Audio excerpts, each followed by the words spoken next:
Hello, hello, and welcome into another edition of the PHNX Suns podcast, brought to you by our friends at the DraftKings Sportsbook app, America's top-rated sportsbook app. Don't forget to smash that like button, hit subscribe, rate, review, all the things. We greatly appreciate it. I'm Lindsey Smith, and today I am joined by Gerald, Bourguet, and Saul Bookman. Gentlemen, I haven't seen you since Christmas Day, so I'm going to throw it back a few days. How was your Christmas? Mine was fantastic. You know, as we all know that I got married, and it was everything I hoped it could be. I don't think I could ever top this Christmas. It was fantastic. Plus, we got to launch PHNX, and I got to join you lovely people. So all in all, it was a pretty damn good 2021 outside of COVID. outside of COVID, I can't top his Christmas. Mine was it was fine. I got to cover the Suns on Christmas Day, which was pretty cool, but they lost that game, and it was a great game. I'll say that. It was really cool covering that game, but it was weird. This was my first time not going home for Christmas, so I spent it with my other family, the Suns, this year. Nice. Oh, there you go. Do you guys How do about you, New Lindsey? Year's resolutions? Oh, I had a solid Christmas. I had some family things. Who doesn't, especially around this time of the year? But overall, it was a really good Christmas. I got a new set of sheets and a pillow, and I'm obsessed with them. I'm a full-blown, at-home, homebody cat lady at this point in time in my life. I mean, Gerald, you and I should have placed a bet on what kind of Christmas gift she would get excited about the most. The only thing that I think might have topped it was socks. That's the only thing that I think. A lot of socks too. I think I legit got probably 12 pairs of socks this year for Christmas too. I was gonna go with socks or a blanket, and you went a step below blanket to sheets. Yeah. Yes. That's amazing. I definitely thought weighted blanket was on your checklist. I'm not a big fan of the weighted blankets. You would think I would be, but I don't know. It's too heavy for me. But anyway, our tip topic of today's show: happy birthday to LeBron James and Tiger Woods. Both are celebrating today. So in honor of that, I want to know, would you guys prefer to have LeBron's career or Tiger's career? I'm selfish.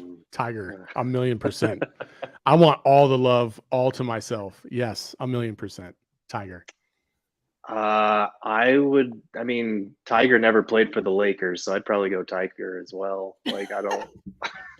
I would rather be a basketball player than a golfer, but Tiger has made bank and has he made more than LeBron? Oh yeah. Oh, yeah. Actually, I'll look that up. That's interesting. You got to think endorsements, and then he's got movies and stuff. So I don't know. I wonder. Space Jam: A New Odyssey. Yeah, that's a good, because LeBron was getting close to $1 billion or past $1 billion. Well, his net worth last year, right? His total gross net worth is $450 million. Okay. He's probably put a lot of money into a lot of the things, and that's why. But that's LeBron. Oh yeah, it's not even close. It's Tiger. Yeah. Oh really? Yeah, Tiger by 300 more million.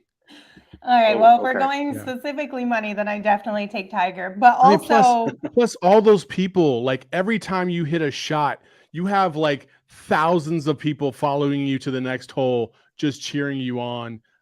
That's just, I don't know what that would feel like. Could you imagine Gerald sends out a tweet and 500,000 people are like, yeah, Gerald, you know what I mean? I'd get pretty hyped up about that. You know what I mean?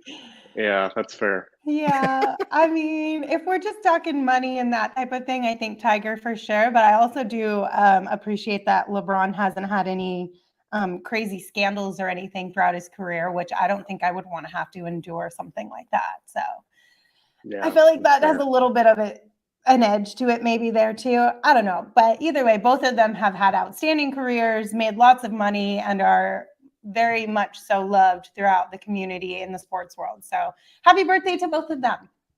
Yes. Happy birthday to both of them. Looking forward to knocking them out of the play-in this year.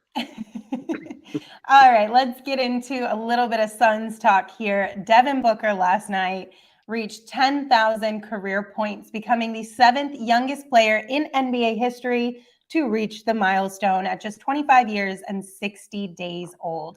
He trails only LeBron James, Kevin Durant, Kobe Bryant, Carmelo Anthony, Tracy McGrady, and Giannis Antetokounmpo. I mean, another amazing milestone and achievement for Devin Booker, but I think this one might be a little bit more special than some of the ones that he's reached in his past because it's such a legitimate number at this point. What do you guys think?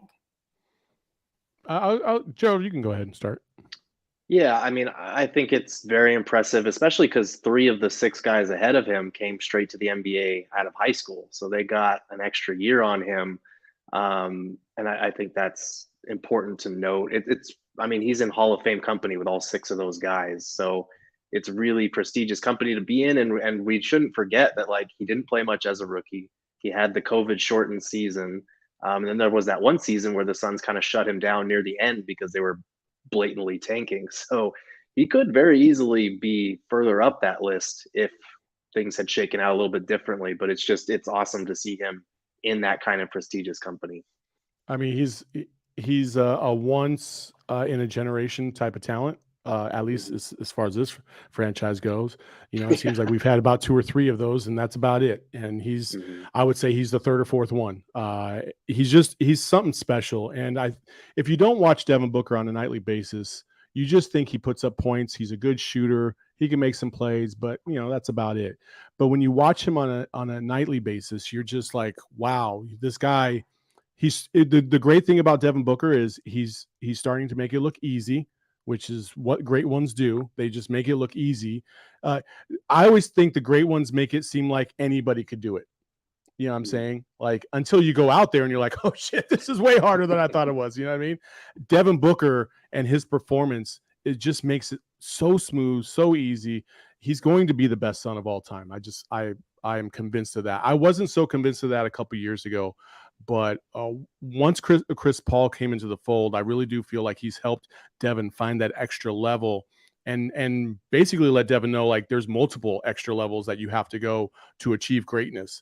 And we saw a glimpse of that last year in the playoffs, especially when Chris Paul was out in game 1 of the Western Conference Finals, and Devin Booker put the team on his shoulders and almost had a triple-double. He was fantastic. I love the fact that he's raised his level based on the competition and the moment more than anything. And we even saw that against the Grizzlies, the 4th quarter comeback, and he hit the key jump shot that we thought was going to seal the win, but obviously John Morant was on the other side and had different things to say. But he's just amazing. He's just an amazing young man, and he gets it. That's the thing. He gets it. He understands it, and he wants to work hard to be the very best, just like Kobe, just like Mikal, just like LeBron, all those guys. They put in the work, and now they're reaping the benefits.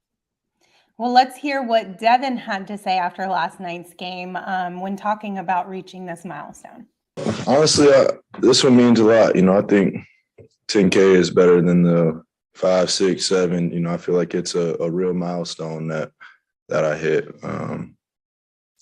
If Hornacek put me in a little bit more, I should be at about 12 right now. I'm messing around, but truly grateful, to be in that position at a young age, to play with Coach Hornacek, Earl, Jay Triano, Igor, and now Coach Monty. So, a lot of praise to those guys for trusting a young kid and letting me play through mistakes as a youngin', because everybody doesn't get that opportunity. So, I got to be thrown in the fire, and, even my vets, my teammates, just passing the ball to 18-year-old, that's not easy to do, and it's not common in the NBA. So, I give thanks to all my teammates, all my coaches that have put me in the situation to be able to make this come.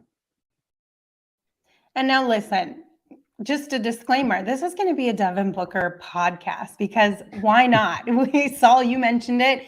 You think he's going to be the best Sun in franchise history. He has already accomplished so many great things in his career. So we're just going to keep going down the train. And I think real quick before you do that, he said 2 things in that little clip that stick out to me. Number 1, what the fuck were you doing, Jeff Hornacek? And number two, can we stop with these trivial, they just hit 1,000. Oh, they just hit 2,000. Oh, just this, it doesn't matter. It doesn't matter till you hit the big milestones, 5, 10, 15, 20. It's much like your age, right? when you're growing up, you hit 16, that's the big one. Then you hit 18, then you hit 21, and then after 25, it's all downhill. Nobody cares until you have a decade, like 30 or 40 or 50. Sorry.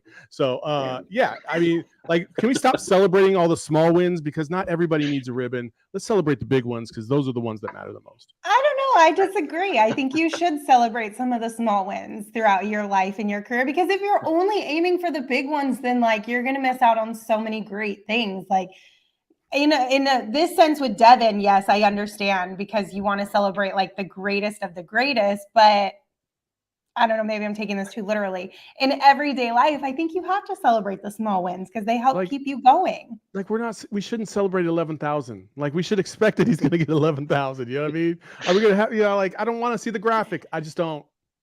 Well, I mean, I need a minute because I'm canceling my birthday plans for my 31st birthday in May because oh no.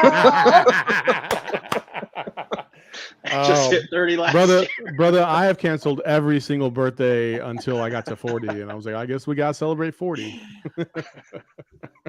Yeah, I mean, I thought it was funny when he was listing off all those different coaches. Like the joke about Hornacek was funny, but then you realize all the different coaches he's had, and he truly is kind of like a rose that's grown among thorns out here in the desert, because he has had zero stability.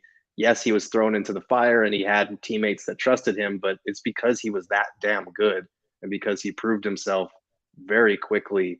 And I think that's really impressive and a testament to his work ethic and his devotion to being a winner in this league. It's not hard. It's not easy to do, especially when you have over 70 teammates in your first 5 years in the league, 5 different coaches, 2 different GMs. Like, I always hammer this home, but it really is impressive what he's been able to do despite so much being fluid around him. Also, for every Jeff Hornacek, there's an Igor Kokoskov that's willing to counteract. Because, I mean, Gerald, you remember, and Lindsey, you remember too, being there at the press conference or after practice, post-practice scrum, every single time.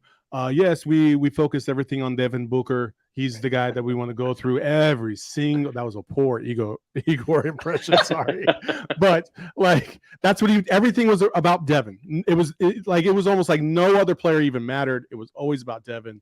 So I think everything balanced out. Yeah. Well, I mean, when you want to win games, you kind of got to rely on your best player on the team for a lot of things. So I don't know, like you can't really blame the guy. You know what I mean? Yeah. All right. So we're continuing down the conversation around Devin Booker. And Gerald, you wrote an outstanding article at gophnx.com last night after the game. It is live there right now if you guys haven't checked it out, but we'll give you the cliff notes. So it's Devin Booker's best three-point shooting year is unlocking the next level in his game. That is the title of this article. So far this year, Book is canning a career high 42.8% of his triples, taking 6.4 attempts per game. Gerald, break this down for us. What have you seen? What have you heard? How is he doing this?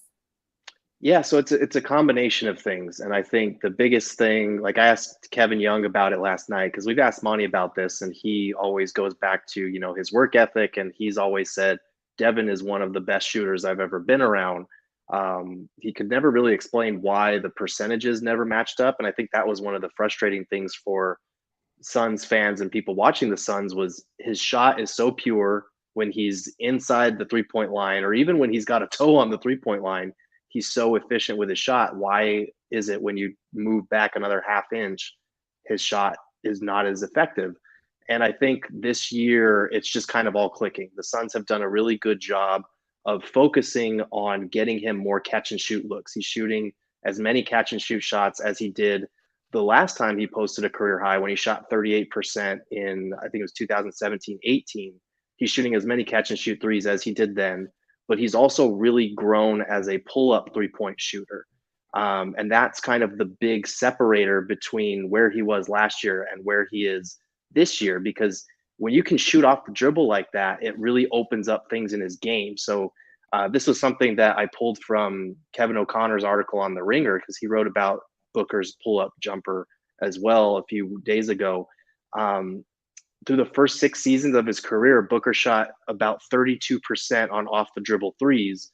And of the 22 players who took at least 1,000 off the dribble threes, he ranked 20th. And the only players that shot as many pull-up threes and shot a worse percentage were Jordan Clarkson and Russell Westbrook. And those are guys that are known as like inefficient gunners, guys that you don't want to be anywhere near.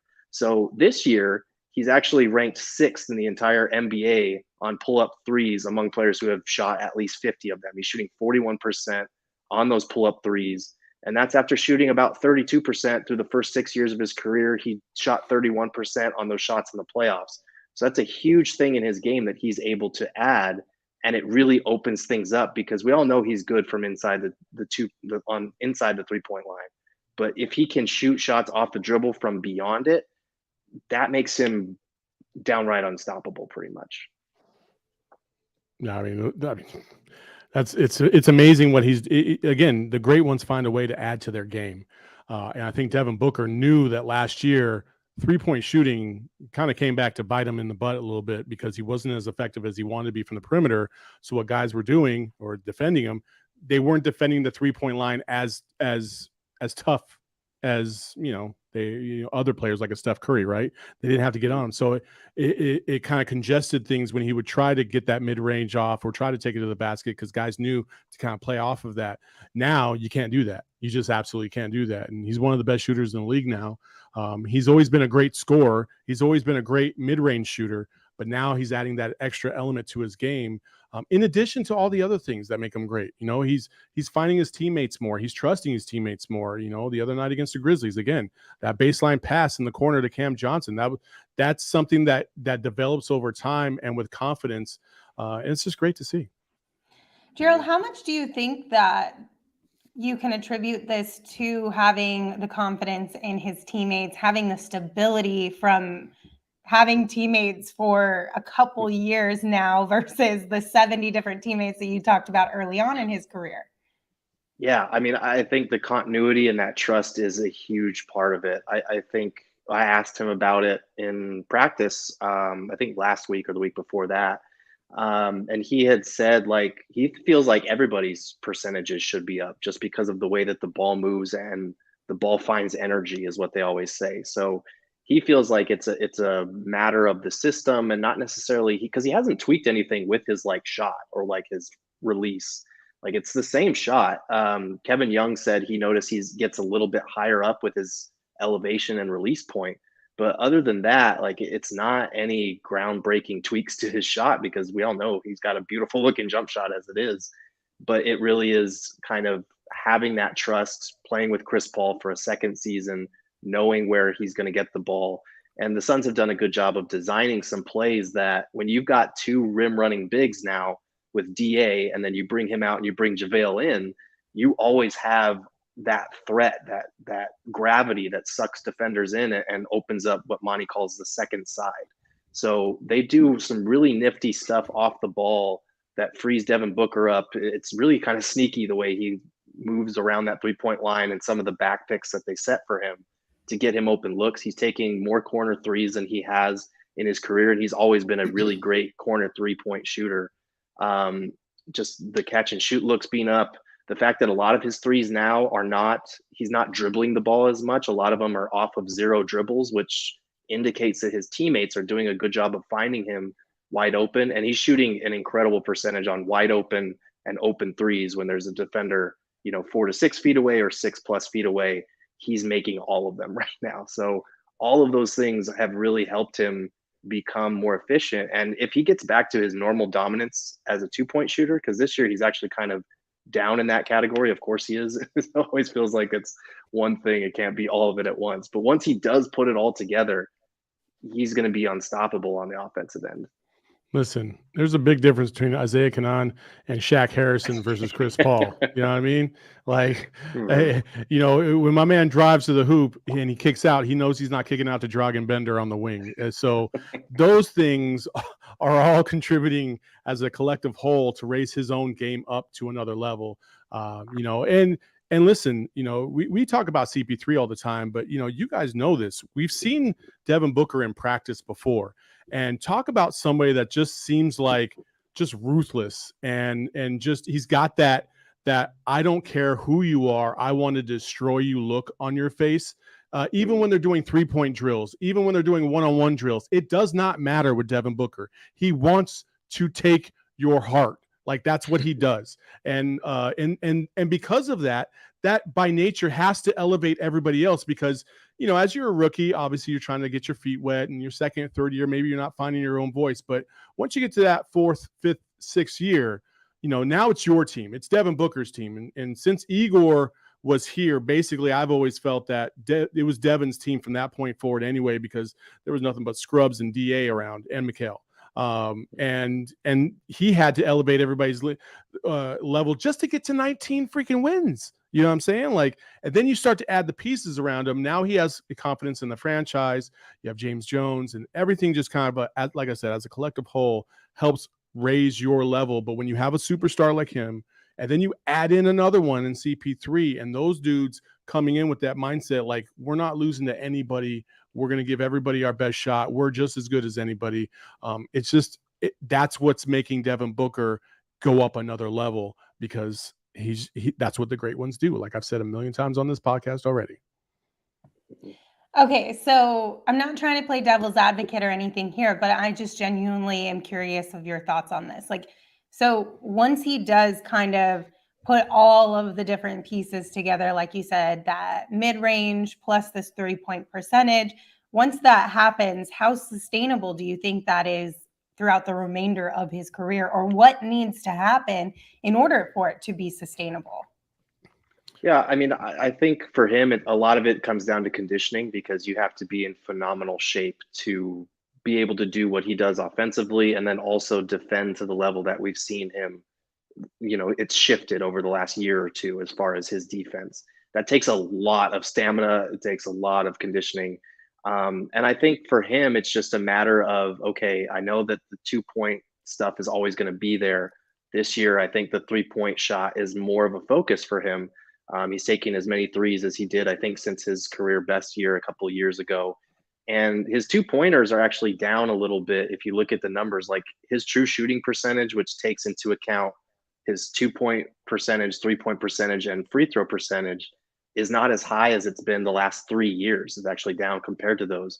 But it's because his 2-point percentage has dipped by about 6 or 7 points. So if he gets that back up to the elite territory it's been, because we all know he's that mid-range gunner, it feels pretty sustainable. It feels like a young player. He's still only 25, who is adding layer by layer to his game. And once he has all of those pieces and feels comfortable with them, like he's already really tough to guard. But I think we might see next year and beyond a really consistent and just difficult to stop player who can score from truly all 3 levels of the court.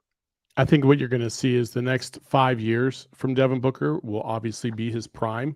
Those are your prime years in the NBA, from 26 to like 31. And I think what you're going to see is he will take his scoring up a little bit, just because he's that good.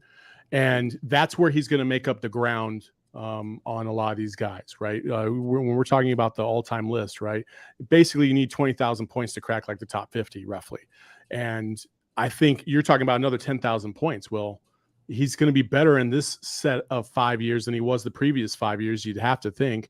So assuming health-wise everything goes according to plan, you got to assume that he's going to crack that top 50. And then from there, you're talking about ages 30 to 35.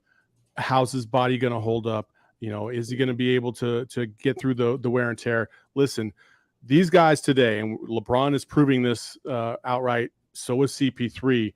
It's a different era. They're not getting beat up the way they used to be. You know, and Devin Booker's never been about load management, so we can take that off the table for him. But they eat right. They have, you know, science on their side. They absolutely listen to those guys, those professionals when it comes to how to take care of your body the right way, conditioning, eating. They have every advantage possible to get more out of their NBA shelf life.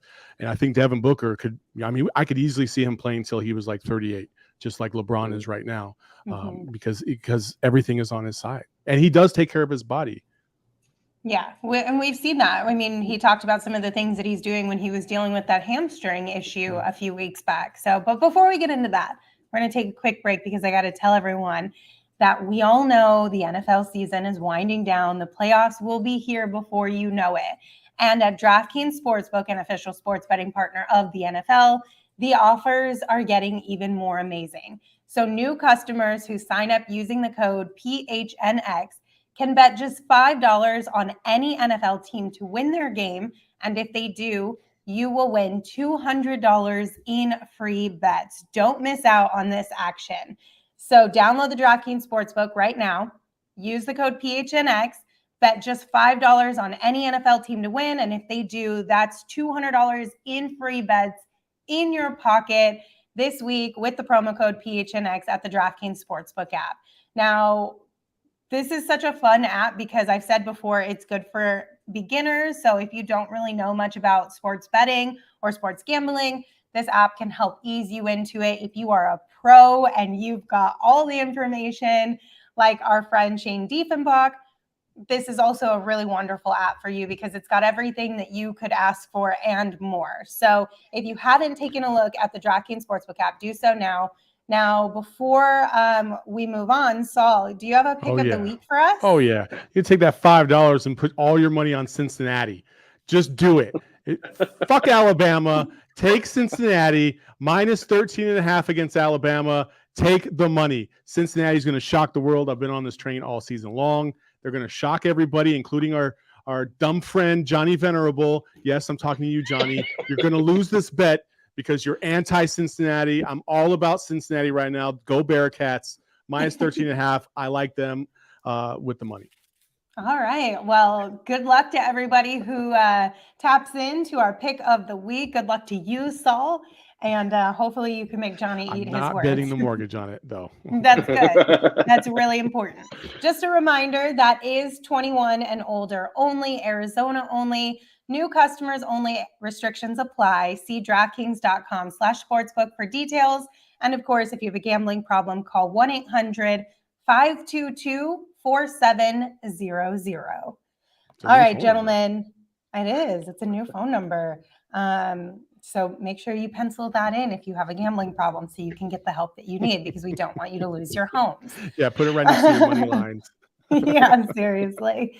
All right. So, Saul, you kind of alluded to it in your last statement before our DraftKings read. Where will Devin Booker wind up at the end of his entire career? What will we be talking about at that point? So one of the things that I want to ask you guys is just, as far as the NBA's all-time scoring list, where do you think he might land on that when he's all said and done? I personally think he's going to finish top 20, but that is going to move him above a lot of the guys that are in the top 20 currently. They're all going to be moved down because you still have guys like Kevin Durant. I'm trying to think of who else is out there.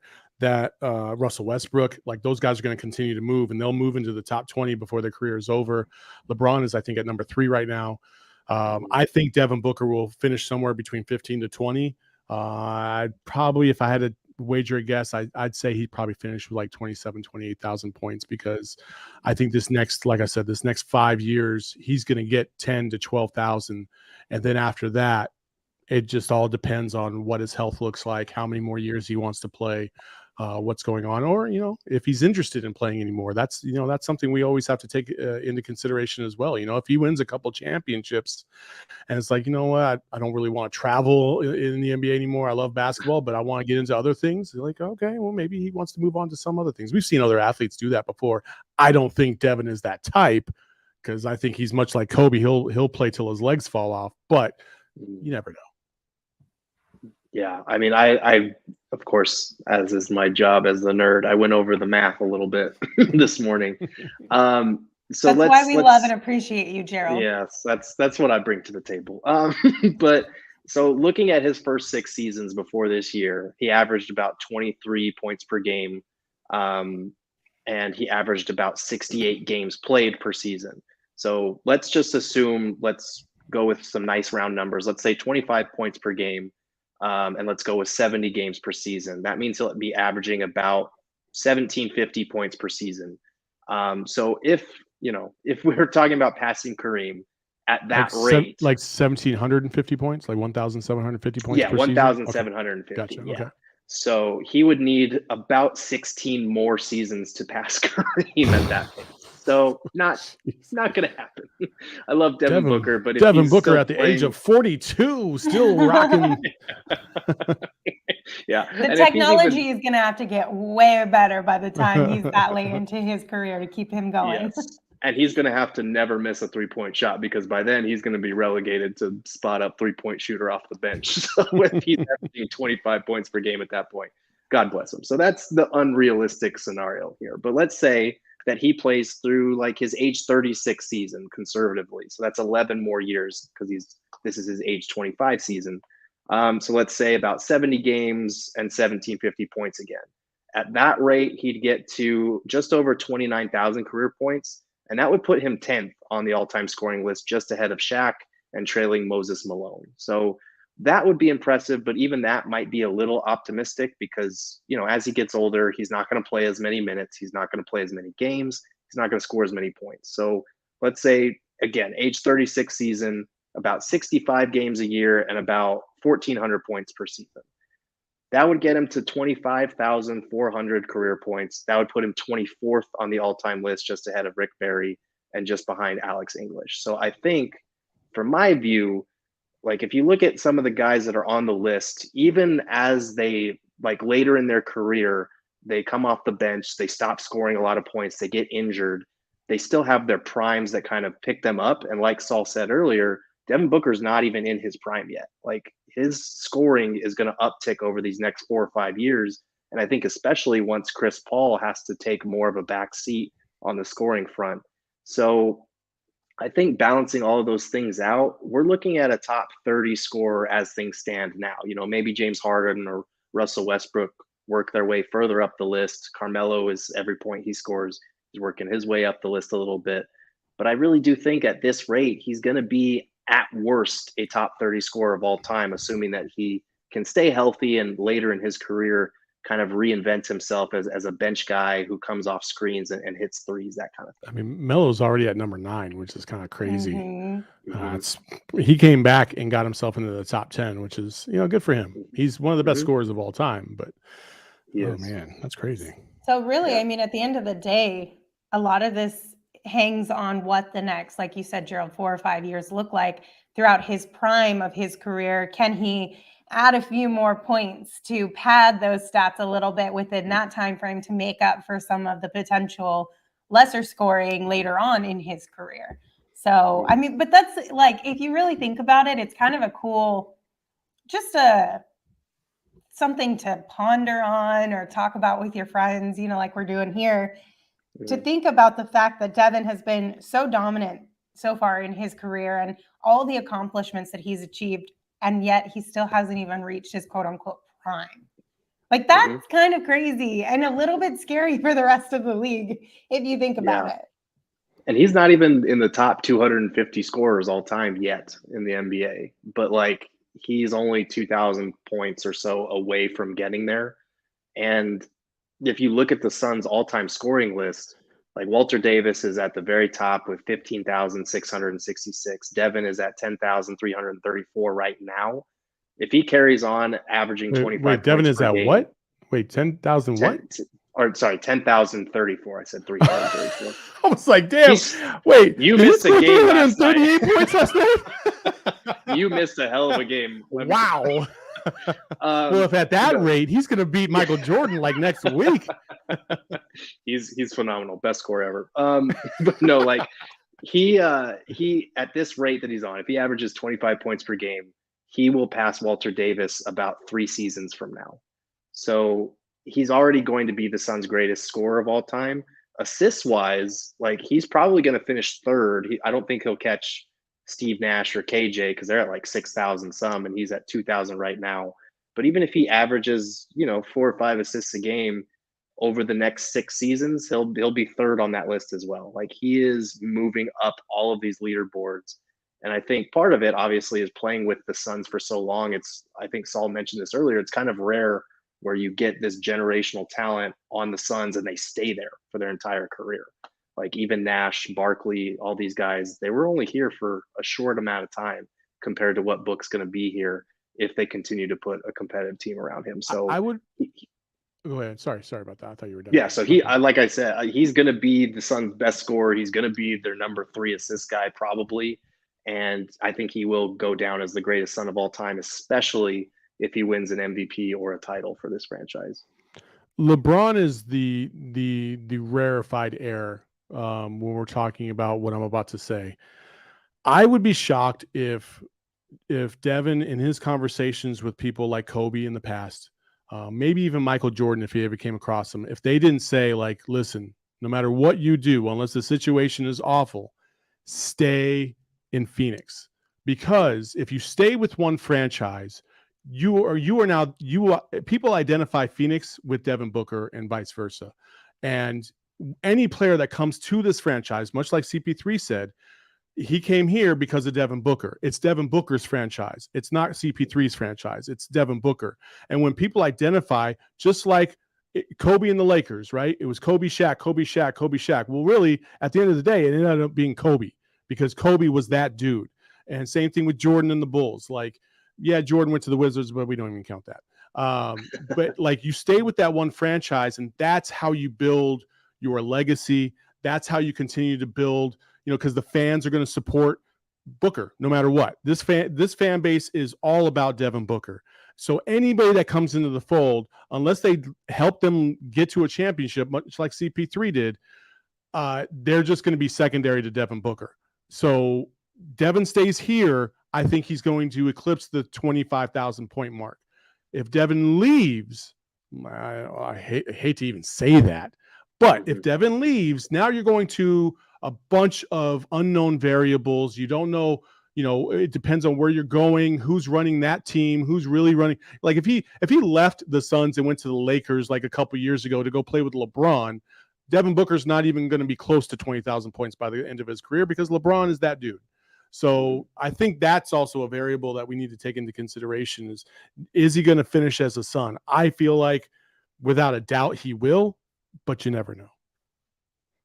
Well, I would say the reason why we haven't brought that up as a variable is because we're all like, yeah, absolutely. We don't even want to please God, don't let it go the other way. idea that he's going to leave. Yeah. In our minds, Devin Booker will always be a Phoenix Sun. He will retire here. He will spend his entire career here, and he will break all the records here. And all we have to do in order to make that happen is win him a few titles here. That's it. That's all. If he wins one, I don't care if it happens this year or next year, he's the greatest Sun of all time. And that's not even debatable. He is the greatest Sun of all time. I don't care that CP3 is on the team because Devin Booker is the original Sun on this Suns team, and he is the greatest Sun of all time. Mm-hmm. Totally. Would you guys agree with that? Yeah. 100%. Yeah, absolutely. For sure. All right, guys. Anything else you want to bring up around our conversation with Devin Booker today? No, I just love him. Yeah, I'd say the same. Please, God, don't let any other names appear on the COVID list in the coming days. Oh my gosh. Yeah. Do you have an update on that by chance, Gerald? No update yet for today. I don't think they're going to practice tonight because they have that long flight and they play early tomorrow morning. So we might not hear from anybody on the Suns until the morning, but we will get the game notes sent over. So hopefully there are no surprises added to the injury report because that Elfrid Payton situation last night was weird, and seeing Abdul-Jabbar get added to the list is not encouraging.